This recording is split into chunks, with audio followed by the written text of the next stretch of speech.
Le Kojoro, que Dieu vous bénisse ce matin. Tous ceux qui sont venus faire les achats, que Dieu fasse que tout se passe bien. Tous ceux qui sont venus vendre, que Dieu ajoute une bénédiction à votre commerce. Que vous ayez les moyens pour pouvoir subvenir à votre famille. Et c'est ce que Dieu a dit dans sa parole. Il dit l'homme va manger à la sueur de son front. Il n'a pas dit l'homme va manger par la facilité. Mais vous avez décidé de venir vendre. Matin, vous venez très tôt, vous venez au marché. Que Dieu bénisse cela, qui vous donne longue vie. Et ce matin, on est venu vers vous pour vous parler d'un sujet qui est tellement important. Et c'est le plus grand sujet de toute la terre. Quand tu prends la Bible de Genèse jusqu'à l'Apocalypse, ça ne fait que parler de ce sujet-là. Et ce sujet-là, ce n'est rien d'autre que le salut. Le salut. Qui parle du salut, parle du paradis. Qui parle du paradis, parle de la vie éternelle.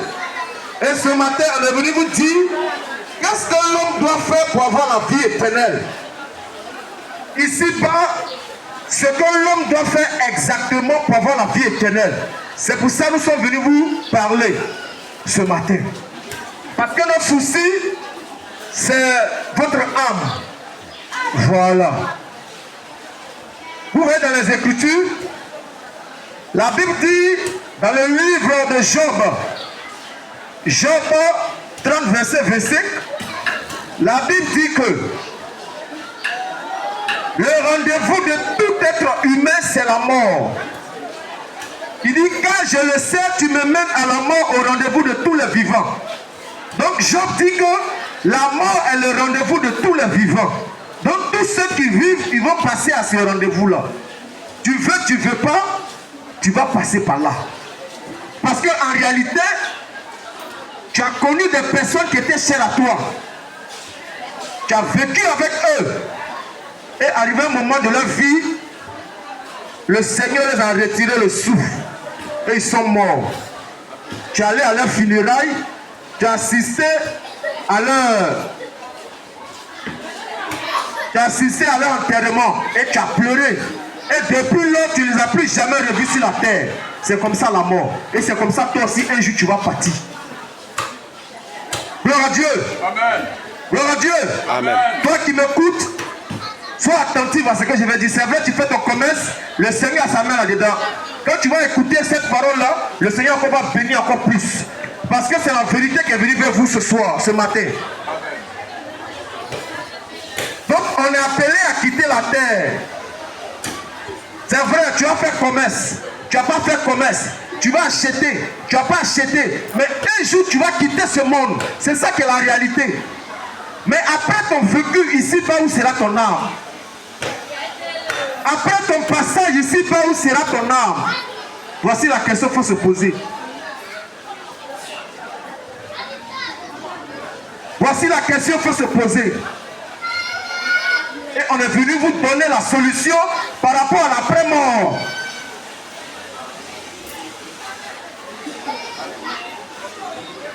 Bien aimé, à cause de l'après-mort, parce que les hommes ont peur de mourir. Les hommes ont peur de la mort. Oh, tout le monde sait qu'on va passer par la mort et on parlera de l'après-mort. À cause de ce sujet, toutes les religions ont eu le jour. Il y a près de 9 grandes religions sur la terre. Et tous ont tenté de résoudre ce problème. Mais en réalité, sans l'Esprit de Dieu, tu ne peux pas comprendre ce sujet-là. Et nous, Dieu nous a fait la grâce de comprendre ce sujet. C'est pourquoi on peut venir vers vous pour vous annoncer cela. Amen. Je sais que parmi nous, chacun de nous a son église. Chacun de nous a une religion, a fréquenté des lieux, des endroits. Mais par rapport à la vie éternelle, qu'est-ce qu'on nous enseigne? Parce que nous aussi, on a tourné dans la religion. Aujourd'hui, on est sorti de la religion. Et le Seigneur nous a ouvert les yeux, on a compris ce sujet. Amen.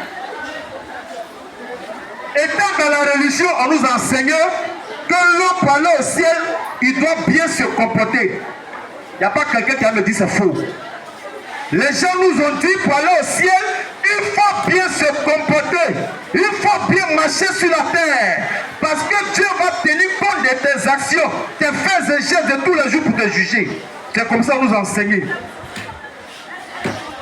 Mais par rapport à cette pensée, quand on s'assoit, on se pose des questions. Est-ce qu'un homme peut bien se comporter sur la terre?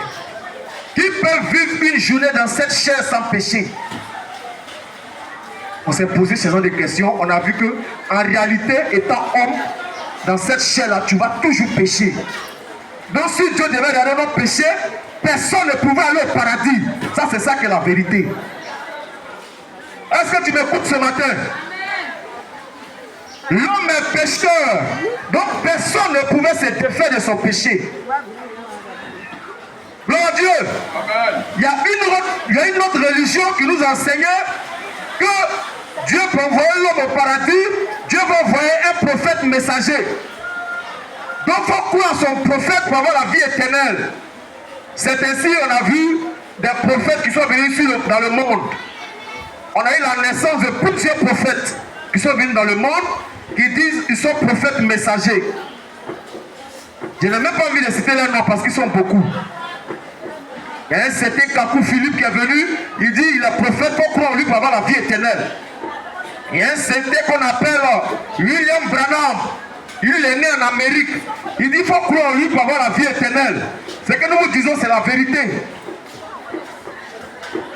Il y a un certain qui est né en Arabie Saoudite, il s'appelle Mahomet, il dit il est venu avertir l'humanité. Donc il faut croire son message pour avoir la vie éternelle. Il y a un qui est né aux États-Unis, on l'appelle aussi Joseph Smith. Joseph Smith, c'est lui qui a créé l'église des saints des derniers jours. Il dit qu'il faut croire son message pour avoir la vie éternelle. Il y a Errol Frank qui dit qu'il est le colon fidèle. Lui, il est né en Allemagne. Il dit qu'il faut croire en lui pour avoir la vie éternelle. Et il y a plusieurs prophètes. Jusqu'à aujourd'hui, en Côte d'Ivoire ici, il y a un deuxième prophète qu'on appelle, je ne sais pas si ça s'appelle quelque chose, Moïse. Lui, il dit qu'il est man fraîche. Donc il faut croire son message pour avoir la vie éternelle. J'ai dit, tous ces prophètes-là ne sont pas de Dieu. On va vous dire la vérité ce matin. Si tu nous écoutes, tu vas comprendre quelque chose, tu seras heureux toute ta vie. Amen.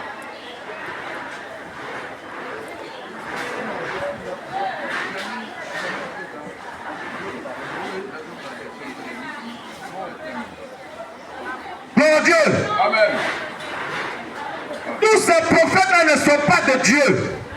Amen. Ils ne sont pas venus de Dieu. Dieu ne les a pas envoyés. C'est ça. On va prêcher. Ceux qui ont des questions, vous pouvez venir vers nous, vous allez poser. On va échanger avec vous. Nous, on aime ça. Voilà. La parole de Dieu, là, on échange.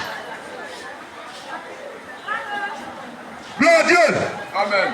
Tous ceux ne sont pas dans la vérité. Et je continue. Je parle des faux prophètes et après on va annoncer la parole vraie.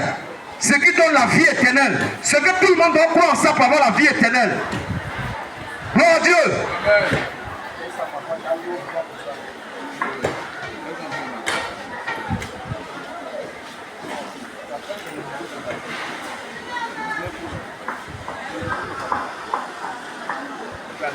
Gloire à Dieu.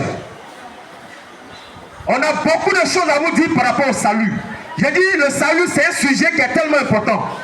Donc aujourd'hui on est venu parler du salut. Tous ceux qui disent que Dieu va tenir compte de nos comportements pour nous juger, pour nous avoir perdu en enfer, ils ne sont pas dans la vérité. Amen. Parce que si Dieu doit révéler nos comportements, personne ne peut être sauvé. On va parler de tout ça en long là, vous allez comprendre ça aujourd'hui. Amen. Gloire à Dieu. Amen. Gloire à Dieu. Amen. Gloire à Dieu. Amen. On va lire un passage. 1 Jean 4, verset 1 à 6. 1 Jean 4, verset 1 à 6. Le micro nous fait défaut, mais il va lire à haute voix et je vais répéter pour vous. 1 Jean 4, verset 1 à 6. Lis mon frère. Bien-aimés, Bien-aimés, n'ajoutez pas foi à tout esprit, n'ajoutez pas foi à tout esprit. mais éprouvez les esprits Éprouvez les esprits pour savoir pour savoir s'ils sont de Dieu. S'ils sont de Dieu. Car plusieurs faux prophètes sont venus dans le monde. Reconnaissez à ceci l'Esprit de Dieu. Tout esprit qui confesse Jésus-Christ venu en chair. Voilà, tous ceux qui disent que Jésus-Christ est venu en chair. Donc avant il n'était pas en chair, donc il était esprit. Donc l'esprit qui devient un homme est de Dieu.